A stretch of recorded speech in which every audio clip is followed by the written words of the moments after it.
കഷ്ടപ്പാടും ദുരിതവും അനുഭവിക്കുന്ന ഏതൊരാൾക്കും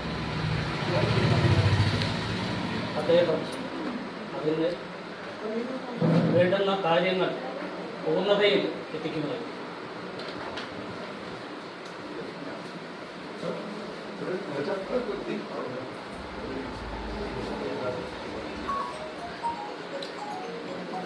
രാഷ്ട്രീയ ഭേദമന്യേ കഷ്ടപ്പാടും ദുരിതവും അനുഭവിക്കുന്ന ഏതൊരാളും ശിശുവാൽജി സേവാ ട്രസ്റ്റ് അതിൻ്റെ ഉത്തരവാദിത്തങ്ങൾ ഏറ്റെടുത്തുകൊണ്ട് അവരെ സഹായിക്കുന്നു. അതായത് ശിശുവാൽജിയുടെ അതേ പാത പിന്തുടർന്നാണ് ഇന്നിവിടെ ശിശുവാൽജി സേവാ ട്രസ്റ്റിൻ്റെ പ്രവർത്തനം നടക്കുന്നത്. ഇന്നത്തെ ഈ പരിപാടിയിൽ അധ്യക്ഷപദം അലങ്കരിക്കുന്നത് രഘുനാഥ് ജഡ്. അദ്ദേഹത്തിന് ഈ വേദിയിലേക്ക് സ്വാഗതം.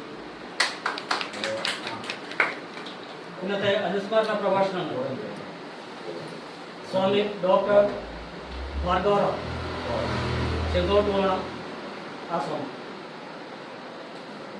ഹിന്ദു ഐക്യവേദിയുടെ സംസ്ഥാന ചുമതല വഹിക്കുന്നുണ്ട്. വഹിച്ചിരുന്നു. അദ്ദേഹത്തിന് ഈ വേദിയിലേക്ക് സന്തോഷപൂർവ്വം സ്വാഗതം ചെയ്യുന്നു. സുധാകർജി, അദ്ദേഹം തിരുവനന്തപുരം മഹാഭാരതത്തിൻ്റെ രാഷ്ട്രീയ സംഘത്തിൻ്റെ ബൗദ്ധികമുണ്ട്. ഇപ്പോൾ സർവകാർ ഭാരതി സംസ്ഥാന സമിതിയാണ്. അദ്ദേഹത്തിന് ഈ വേദിയിലേക്ക് സ്വാഗതം ചെയ്യുന്നു. SKP രമേശ്, അദ്ദേഹം ചാല വാർഡ് മുൻ കൗൺസിലറായിരുന്നു. ഇപ്പോൾ സംസ്ഥാന സമിതി അംഗം, BJPയുടെ സംസ്ഥാന സമിതിയാണ്. അദ്ദേഹത്തെ ഈ വേദിയിലേക്ക് സ്വാഗതം ചെയ്യും. ശ്രീകുമാർ ഏട്ടൻ, അദ്ദേഹത്തെ ഈ വേദിയിലേക്ക് സന്തോഷപൂർവ്വം സ്വാഗതം ചെയ്യും.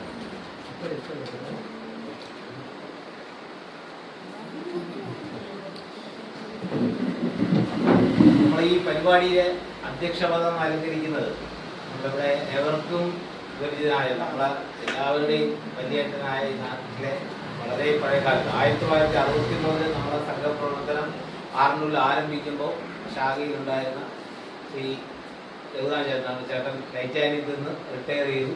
ഇപ്പോൾ ആധ്യാത്മിക ആയിട്ടുള്ള കാര്യങ്ങൾ ഫുൾ ടൈമായിട്ട് പ്രവർത്തിക്കുന്നു. രാമായണ പാരായണം മറ്റു കാര്യങ്ങൾ അദ്ദേഹത്തിൻ്റെ നിന്നാണ് എനിക്ക് പഠിക്കാൻ കഴിഞ്ഞിട്ടുള്ളത്.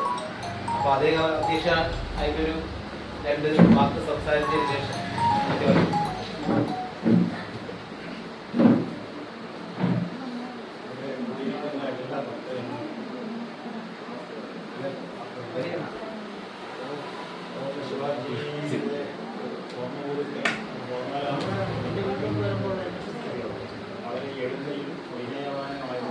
വീട് എത്തണ്ട ഏതെങ്കിലും ഒരു കാര്യത്തിൽ കഴിഞ്ഞാൽ അതിൻ്റെ അവസാനം വരെ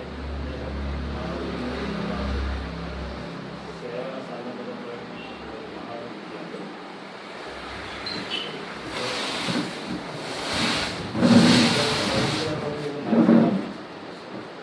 എടുക്കുന്ന കാര്യത്തിൻ്റെ സൂക്ഷ്മമായിട്ട് അത് ഗ്രഹിക്കാനും അത് മറ്റ് സഹപ്രവർത്തകരുടെയും സംഘത്തിനെയൊക്കെ അറിയിക്കാനും അദ്ദേഹം പഠിക്കണമെന്ന് അതുപോലെ ഒരാളെ